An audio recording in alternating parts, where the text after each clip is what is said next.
नमस्कार, मैं हूं आशीष वर्मा। मॉर्निंग कॉल में आप सबका स्वागत है। शुरुआत करेंगे आज सुबह की टॉप हेडलाइंस के साथ। भारतीय बाजारों के लिए आज अच्छे संकेत। गिफ्ट निफ्टी में हल्की बढ़त। इंडेक्स में एफआईएस की शॉर्ट पोजीशन 1 लाख से नीचे। क्रूड $72 के नीचे आया। इधर अमेरिका में कल अच्छी तेजी, डाउ जोन्स 350 पॉइंट ऊपर। दूसरी तिमाही में भारतीय एयरटेल के नतीजे अनुमान से कमजोर। तिमाही आधार पर मुनाफा करीब 14% गिरा। हालांकि रेवेन्यूज का आंकड़ा उम्मीद से बेहतर, 7.25% का उछाल दर्ज। वहीं 211 रुपए से बढ़कर 233 रुपए हुआ आरपू। दूसरी तिमाही में अनुमान के मुताबिक बढ़ा आईजीएल का मुनाफा। 7.5% की हुई बढ़ोतरी। रेवेन्यूज में भी 5% का उछाल, लेकिन मार्जिन उम्मीद से कम, 2% की गिरावट दर्ज। एनटीपीसी ग्रीन के आईपीओ को सेबी की मिली मंजूरी। इश्यू से 10,000 करोड़ रुपए जुटाना चाहती है कंपनी। इधर स्विगी का भी 6 नवंबर को खुल सकता है आईपीओ। निफ्टी की 4 कंपनियां मारुति, सिप्ला, अदानी एंटरप्राइजेज और अदानी पोर्ट्स के आज आएंगे नतीजे। 2% बढ़ सकता है मारुति का मुनाफा। मार्जिन्स पर हल्का दबाव संभव। वायदा में 5 कंपनियां करेंगी रिजल्ट्स का ऐलान। और आज देश भर में दिखेगी धनतेरस की धूम। शुभ मुहूर्त पर लोग सोना, चांदी, आभूषण, गाड़ी, बर्तन जैसी चीजों की करेंगे खरीदारी। आवाज पर आज पूरे दिन शॉपिंग सेलिब्रेशन।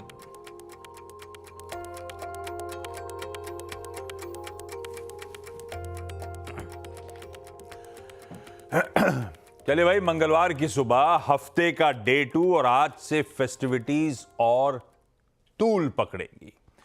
भाई आप सबको हम सब की तरफ से धनतेरस की खूब खूब शुभकामनाएं। आज बहुत बढ़िया दिन है। प्रॉपर्टी, सोना चांदी, गाड़ियां, अप्लायंसेस खरीदने का।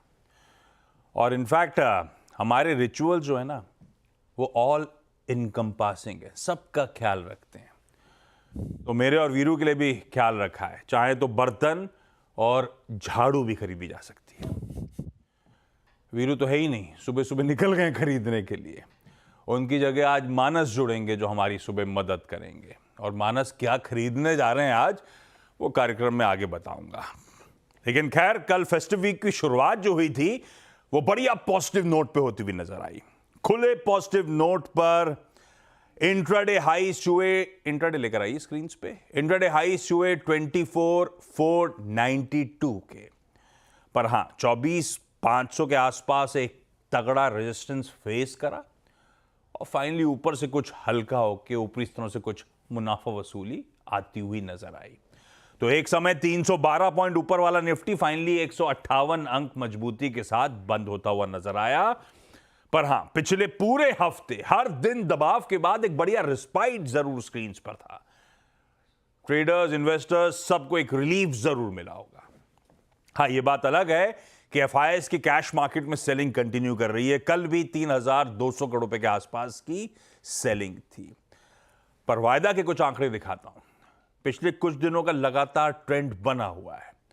कल एफआईएस ने इंडेक्स में 14,000 के करीब लॉन्ग कॉन्ट्रैक्ट्स ऐड किए और करीब 22,000 शॉर्ट कॉन्ट्रैक्ट्स काटे। नहीं, वो टेबल वापस लेकर आई पिछली वाली। तो इंडेक्स के नेट लॉन्ग जो है वो आपकी स्क्रीन पर आएंगे। कहां पिछले 5 दिनों का ट्रेंड है, अब नेट लॉन्ग इंडेक्स पे 40% के आसपास पहुंचते हुए। खैर, आंकड़ों से ज्यादा इस समय सेंटिमेंट ज्यादा वे कर रहे हैं।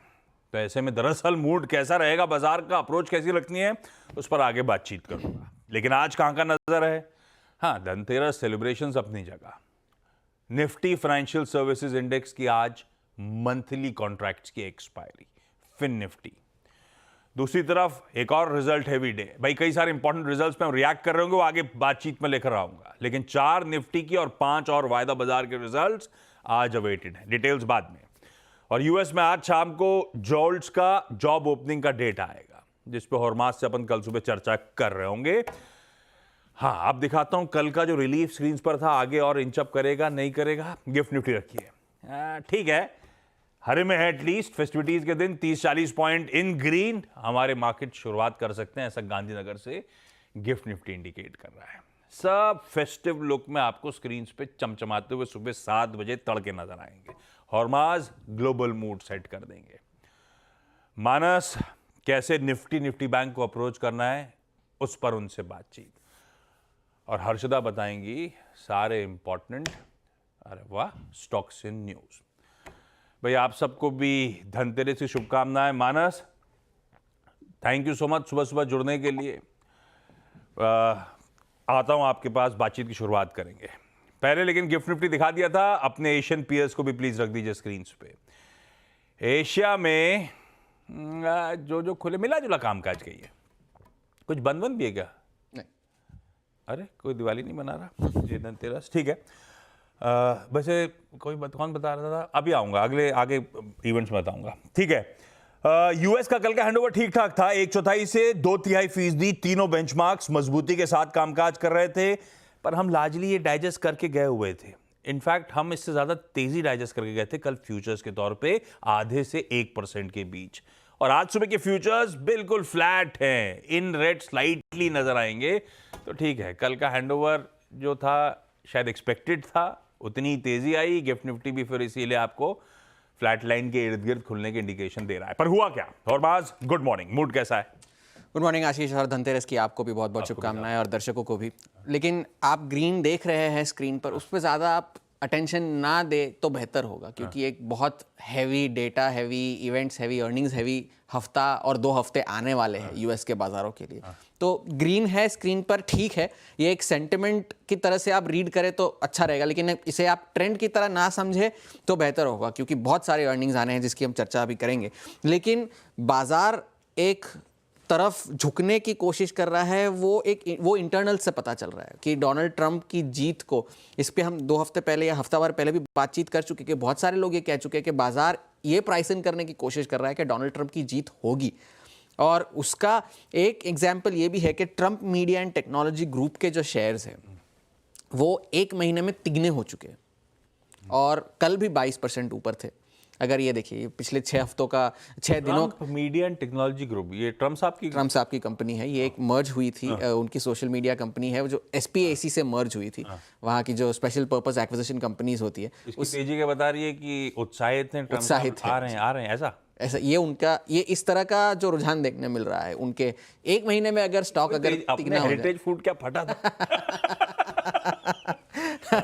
तो ये इस तरह के ट्रेड्स देखने मिल रहे हैं। बिटकॉइन के बारे में भी हम बात करेंगे, वो भी एक जैसे कहते हैं ट्रम्प ट्रेड बन गई है, उसके बारे में भी हम बात करेंगे। तो फोर्ड के नतीजे कल थोड़े से अनुमान से कमजोर थे, कमजोर तो नहीं कह सकता, बेहतर थे, लेकिन गाइडेंस उनकी थोड़ी सी निराशाजनक थी। उन्होंने कहा कि जो एबिट की गाइडेंस दी थी उन्होंने साल की 10 से 12 बिलियन डॉलर की, वो जो रेंज के लोअर एंड पर आएगी, क्योंकि जो वारंटी के खर्चे हैं, जो हरिकेन्स की वजह से जो नुकसान हुआ है, उस वजह से उनका ये साल जो रिकॉर्ड साल हो सकता था वो अब नहीं होगा। इससे बाजार को थोड़ी सी निराशा हुई, इसलिए आफ्टर आवर्स में शेयर 6% गिर गया। ये फोर्ड की बात रही। लेकिन अब फोकस पूरा चुनावों पर आ गया है।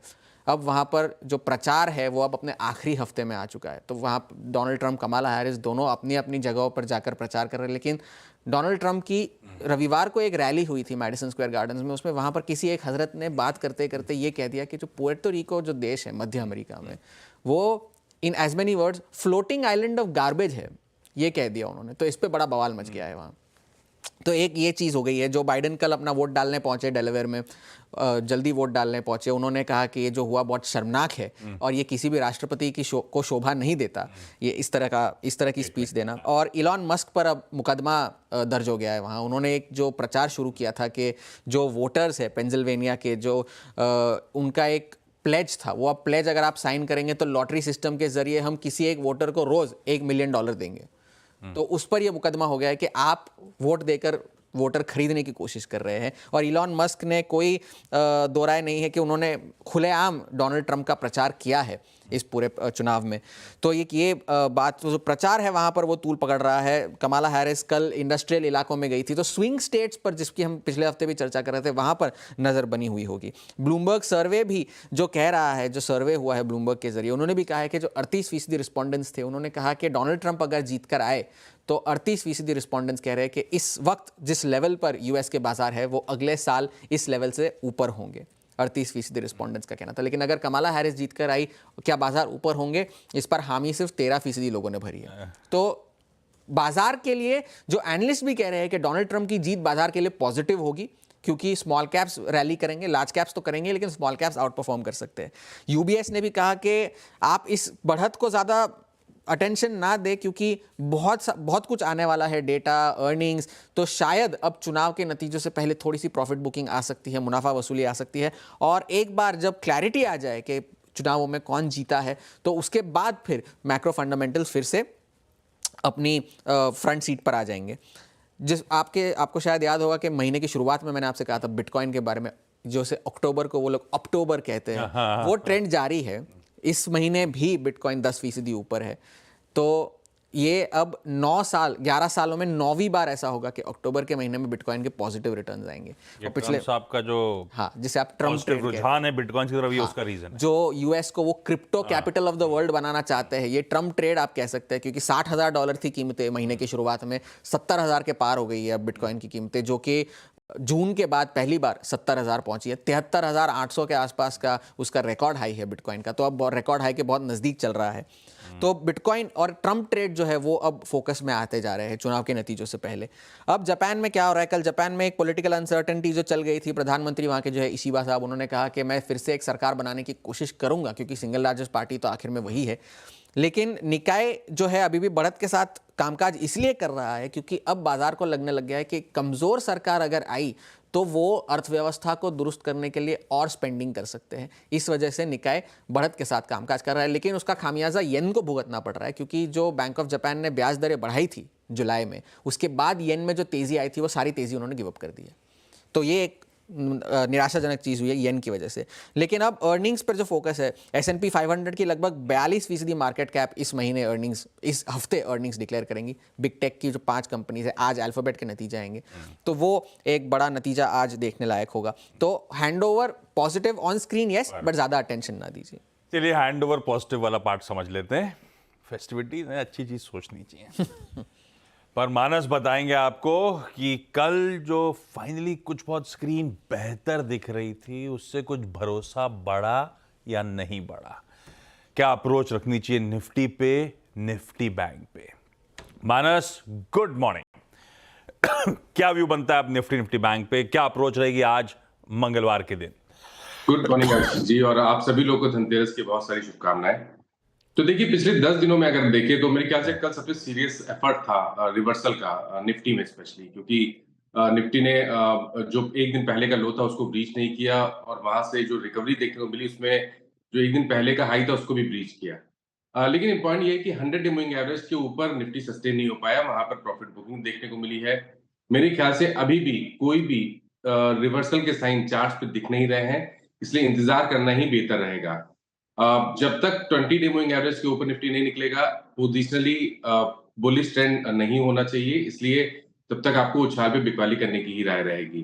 केवल हम आज की बात करें तो आपको 24,500 का स्तर ध्यान रखना है। अगर 24,500 के ऊपर निफ्टी निकले, जो कि कल का हाई था, उसके ऊपर निकले तभी खरीदारी करें, उससे पहले खरीदारी नहीं करनी है। अगर 24,500 के ऊपर निकलेगा तो 24,424 के स्टॉप लॉस से 24,650 के टारगेट के लिए खरीदारी की जा सकती है।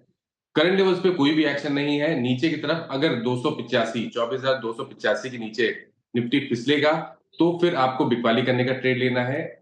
उस केस में आपको 24,361 का स्टॉप लॉस लगा के 24,125 के टारगेट सेट करने हैं। कॉशियस रहना चाहिए, कभी कोई उछाल मिले तो वहां पर भी थोड़ा सा अपनी लॉन्ग पोजीशन से एग्जिट करने की कोशिश करें, क्योंकि जो मेन ट्रेंड है, शॉर्ट टर्म ट्रेंड है, वो नेगेटिव लगता है। जहां तक बात बैंक निफ्टी की है, देखिए बैंक निफ्टी ने भी कल अटेम्प्ट किया, लेकिन 20 डे मूविंग एवरेज के ऊपर नहीं निकला। यहाँ पर भी करंट लेवल्स पे नहीं, लेकिन अगर आइदर साइड कोई ब्रेकआउट देखने को मिले तो ही खरीदारी या बिकवाली करने का ट्रेड लेना है। 51,650 के ऊपर बैंक निफ्टी में खरीदारी करनी है। 51,300 के स्टॉप लॉस से 52,250 के टारगेट के लिए। बिकवाली करेंगे 51,000 के नीचे, उसके नीचे 51,250 के स्टॉप लॉस से बिकवाली करने का ट्रेड लेना है और फिर टारगेट आप 50,500 के भी सेट कर सकते हैं। कॉशियस रहने की सलाह यहाँ पर भी रहेगी।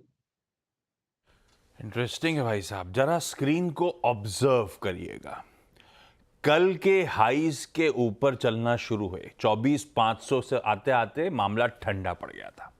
अगर तो 24,500 के ऊपर जा रहे हैं तो खरीदारी करने का मन होगा, तब 24,424 का स्टॉप लॉस। नीचे की तरफ अगर 24,285 के नीचे गिरना शुरू हुए तो फिर बेचिएगा 24,361 के एसएल के साथ। कॉशियस अंडरटोन है मानस की, लार्जली एग्जिट करना है बाउंस पे, क्योंकि ओवरऑल टेक्सचर अभी भी निगेटिव नजर आता है। और 20 डीएमए के जब तक ऊपर नहीं चलना शुरू होगा तब तक पोजिशनली हम बुलिश नहीं होंगे। मानस 20 डीएमए कहां खड़ा है, सॉरी एक बार प्लीज बताएं। तो देखिए 20 डीएमए इस टाइम पे करीब 24,800 के आसपास है। बहुत दूर है मामला। ठीक है, तो ये है ब्यूटीफुल स्ट्रैटेजी आज के लिए। अच्छा, क्या खरीदोगे आज आप धनतेरस के दिन? तो आशीष अभी ऐसा कुछ सोचा नहीं है, जो भी फैमिली डिसाइड करेगी वो खरीदेंगे। चले मानस, सुबह सुबह जुड़ने के लिए थैंक यू सो मच। आपको, आपके परिवार को फेस्टिव ग्रीटिंग्स हम सब की तरफ से। अब आज के सारे important stocks in news Harshada को रखिए स्क्रीन पे। आज आप लोग सिर्फ स्टॉक्स इन न्यूज पे फोकस करिएगा। हर्षदा, कौन कौन से? गुड मॉर्निंग आशीष, और धनतेरस की ढेरों शुभकामनाएं हमारे सभी दर्शकों को और आपको। शुरुआत भारतीय एयरटेल के साथ करेंगे, और जैसा अनुमान था कि आरपूज में इजाफा रहेगा, जो बाकी पेयर्स ने दिखाया है, स्पेशली जियो ने दिखाया है, वो कंपनी के साथ भी हुआ है। तो आरपू का आंकड़ा सबसे पहला हेडलाइन है 233 पर आया वर्सेस 211, तो वहां पर हमने देखा एक साइजेबल जंप देखने को मिला है। दूसरी तरफ प्रॉफिटेबिलिटी में थोड़ा सा प्रेशर, 13.6% के आसपास की गिरावट देखने को मिली, 3,593 करोड़ का फिगर। रेवेन्यू में 7.5% से ज्यादा की ग्रोथ देखने को मिली, 41,473 करोड़ का यह आंकड़ा आया है, उम्मीद से बेहतर है। इबिट्टा 11% बढ़ा, 21,846 करोड़ पर, यह भी आप कह सकते हैं उम्मीद से काफी बेहतर है। मार्जिन्स भी बढ़े हैं। दरअसल प्रॉफिट में प्रेशर है एक अदर एक्सेप्शनल आइटम के चलते, तो उसका एडजस्टमेंट कंपनी ने किया है, उसी की वजह से दबाव बना है। लेकिन आरपू के फ्रंट पर एक बहुत ही बुलिश स्थिति उभर कर आई है, तो वो एक पॉजिटिव है। दूसरा काउंटर रहेगा फेडरल बैंक का। फेडरल बैंक के परफॉर्मेंस में भी ऐसे कोई खराबी नहीं है। इनफैक्ट मुनाफा 10% से ज़्यादा बढ़ता हुआ दिखाई दिया, 1,056 करोड़ पर आया है। अनुमान था 991 करोड़ का, तो उम्मीद से काफ़ी बेहतर है। ब्याज से आय में भी करीब 15% तक की ग्रोथ देखने को मिली, 2,367 करोड़ का यह फिगर है। ये उम्मीद के आसपास ही खड़ा हुआ है। और एसेट क्वालिटी आप देखिएगा तो थोड़ी सी बेहतर हुई है, 2.11% का ग्रॉस एनपीए 2.09% पर आया, और मार्जिन रफली 3-3.25% के आसपास है, तो पॉजिटिव नंबर्स है फेडरल बैंक के लिए। आईजीएल भी आज फोकस में रहेगा, और आईजीएल के केस में भी आप गौर करेंगे तो मुनाफा 7.5% बढ़ा है, 431 करोड़ का मुनाफा, हालांकि 460 करोड़ का अनुमान था, तो वहां पर लगभग 30 करोड़ का एक मिस है। रेवेन्यू 5% बढ़कर आया है, 3,697 करोड़, ये उम्मीद के बेहतर है, करीब 50 करोड़ का बीट देखने को मिला है। इबिट्टा हालांकि कुछ प्रेशर में आता हुआ दिखाई दिया, और मार्जिन्स, एक्सपेक्टेशन थी कि मार्जिन स्टेडी रहेंगे, लेकिन मार्जिन्स खासे कॉन्ट्रैक्ट हुए हैं। 16.5% के मार्जिन्स 14% के आसपास आ गए, तो वहां पर दबाव देखने को मिला है। वॉल्यूम जो है वो उम्मीद से बेहतर है, 9 MMSCMD के आसपास वॉल्यूम्स कंपनी ने डिलीवर किए हैं। एनटीपीसी आज रेडार पर रखेंगे, क्योंकि एनटीपीसी ग्रीन के आईपीओ को सेबी ने अप्रूवल दे दिया है। करीब 10,000 करोड़ कंपनी दरअसल रेस करने वाली है इस पर्टिकुलर इशू के जरिए, तो वो स्टॉक आप फोकस में रखें। मैं जोमेटो को भी यहाँ पर रखना चाहूंगी, क्योंकि अभी अभी वो अपडेट जैसे आ ही रहा है कि देखिए 6 से 8 नवंबर के बीच दरअसल कंपनी अपना इशू खोलने वाली है। स्विगी इशू को लेकर आएगी अपना आईपीओ, तो उसका एक रिपल इफेक्ट जाहिर तौर पर इसकी लिस्टेड पीयर पर आएगा जो जोमेटो है। और प्राइसिंग के डिटेल्स भी आ रहे थे कल शाम को, 371 से 390 रुपए प्रति शेयर के बीच दरअसल कंपनी इस इशू को प्राइस कर रही है। उस लिहाज से जो वैल्यूएशन पहले आका जा रहा था 12 से 15 बिलियन डॉलर के बीच, वो खासा ट्रिम हुआ है। करीब 11.5 बिलियन डॉलर के आसपास वो अपर बैंड पर ये कंपनी वैल्यू की जाएगी। इसको सीधे तौर पर आप जोमेटो पर क्या इंपैक्ट रहेगा, वो स्टॉक कैसे रिएक्ट करता है अगले कुछ ट्रेडिंग सेशंस में, वो इंपॉर्टेंट होगा, वो क्रूशल रहेगा वॉच करने के लिए। दूसरी तरफ नंबर्स में टाटा टेक के नंबर्स म्यूटेड रहे हैं, ज़्यादा कुछ आतिशबाजी नहीं देखने को मिली है। JSW इंफ्रा के नतीजे बेहद अच्छे रहे हैं, सुज़लॉन के नतीजे बेहद अच्छे रहे हैं। अदानी पावर के नंबर्स में हमने देखा है ऑपरेशनली काफ़ी बेहतर परफॉर्मेंस है, तो ये कुछ स्टॉक्स हैं जिन पर आज नजरें रहेंगी। स्विगी डिसअपॉइंटिंग है। 390 का अगर अपर बैंड वाकई हुआ और 11-11.25 बिलियन डॉलर्स जो सोचा था उससे तो कहीं ठंडे वैल्यूएशंस पे फाइनली ये आने की तैयारी कर रहे हैं। देखते हैं, जोमेटो वैसे ही ठंडा पड़ गया है, 250 के आसपास आके खड़ा हुआ। ख्याल में ये स्विगी ने सोच समझकर डिसीजन लिया है, स्पेशली ये Hyundai के IPO के बाद जिस तरह का ठंडा रिस्पांस या फिर ठंडी लिस्टिंग हुई और वहां पर वैल्यूएशन सब कह रहे थे महंगे थे। तो ये इनफैक्ट ये पूरे स्टार्टअप सर्कल में काफी चर्चा हो रही थी कि इनको कहा गया है या फिर इनके इनफैक्ट इन्वेस्टर्स ने कहा गया है थोड़ा सा शांत हो जाइए, वैल्यूएशन कम भी लाएंगे, टेबल पर पता नहीं कितना मिलेगा निवेशकों को, और वहां से अगर चाल बेहतर होती है तो सोने पे सुहागा। हाँ, तब तो ठीक है, बेहतर हुई तो, अदरवाइज थोड़ी सी ठंडा है मूल्यांकन। खैर, ये हो गई कहानी सारे इंपॉर्टेंट स्टॉक्स इन न्यूज़ की। छोटा सा ब्रेक ले लेता हूँ, ब्रेक के उस पार जब लौटूंगा तो आज मंगलवार का इवेंट्स कैलेंडर और साथ साथ कमोडिटी स्ट्रैटेजी। चलिए भाई, ब्रेक के बाद आप सबका स्वागत है। अब आज मंगलवार का इवेंट्स कैलेंडर, ये लास्ट ट्यूसडे इस अक्टूबर महीने का फिन निफ्टी के मंथली कॉन्ट्रैक्ट्स की एक्सपायरी खड़ी है आज सामने। धनतेरस है, दरअसल दिवाली सेलिब्रेशंस की बिगनिंग। नतीजों के लिहाज से 4 निफ्टी के नंबर्स आने हैं, अदानी एंटरप्राइजेज, अदानी पोर्ट्स, सिप्ला और मारुति सुजुकी। वायदा के Canara bank, container corporation, SBI cards, Voltas और मैरिको, ये 5 नंबर्स। कैश की लिस्ट लंबी है, उस पर अब ज्यादा तवज्जो नहीं दूंगा, काफी सारे स्टॉक्स हैं। एक्स डिविडेंड ध्यान रखिएगा, इंपॉर्टेंट इन्फोसिस है, 21 रुपए का एडजस्टमेंट हो रहा होगा आज। जापान के अनएम्प्लॉयमेंट रेट, यूएस का जोल्ट्स का job opening data, red book यानी कि वो सेम स्टोर सेल्स की ग्रोथ, बड़े लार्ज फॉर्मेट्स, और हाउस प्राइस इंडेक्स।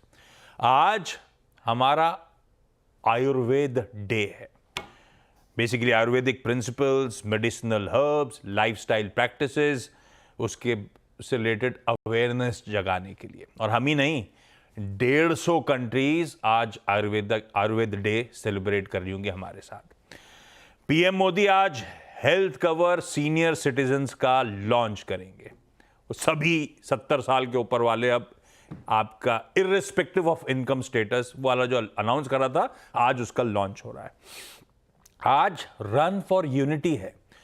वैसे होता है ये सरदार पटेल की बर्थ एनिवर्सरी पर क्योंकि वो दिवाली पड़ रही है 31 अक्टूबर को, तो पीएम ने घोषणा करी थी कि रन फॉर यूनिटी आज होगा धनतेरस के दिन। तो आज रन फॉर यूनिटी है, जिसे फ्लैग ऑफ मेरे ख्याल से पीयूष गोयल और अमित शाह करेंगे दिल्ली में। अच्छा, अब हमारी वार्ता, दुनिया में प्रॉब्लम्स हैं, मिडिल ईस्ट का क्राइसिस बढ़ा हुआ है, यूक्रेन संकट बढ़ा हुआ है क्योंकि नॉर्थ कोरियन सोल्जर्स वहाँ पहुँच गए हैं रशिया की तरफ से, ऐसी खबरें हैं। अपना सब चंगा सी। हमारे और चाइना के बीच में एग्रीमेंट हुआ था disengagement of troops Ladakh region में, और वो लगातार अपडेट्स आ रहे हैं, कुछ दिनों से इमेजेस शेयर करी जा रही हैं। आज वो डिसएंगेजमेंट पूरी तरह से कंक्लूड हो जाएगा, ऐसा एक्सपेक्टेड है। यूएस प्रेसिडेंशियल इलेक्शन सर पे खड़े हैं। आज कमला हैरिस की फाइनल प्रेसिडेंशियल स्पीच है, अपने क्लोजिंग आर्ग्यूमेंट्स आज वो दे रही होंगी। खैर, कमोडिटी स्ट्रैटेजी इस तवर अपनी सेकंड प्लेट दिखा रहा हूं, कुछ ज्यादा बदला नहीं है तो ज्यादा तवज्जो नहीं दूंगा उस प्लेट पे, सिर्फ रख दिया है देखने के लिए आपके। कुंवर जी ग्रुप के डॉक्टर रवि देओरा ने आज मदद करी है। रवि कह रहे हैं जिंक नवंबर वायदा बेचिए, 294 रुपीज 20 पैसे का स्टॉप लॉस है, और गोल्ड खरीदने के मौके हैं, 77,880 का SL लगाइएगा। चलिए, इस नोट पर गिफ्ट निफ्टी के एकदम फ्लैटिश हरे में 20-25 पॉइंट हरे में शुरुआत होने के इंडिकेशन के साथ छोड़े जा रहा हूं। आज के शो मॉर्निंग कॉल में इतना ही। ब्रेक के उस पार आज का सीधा सौदा। नमस्कार।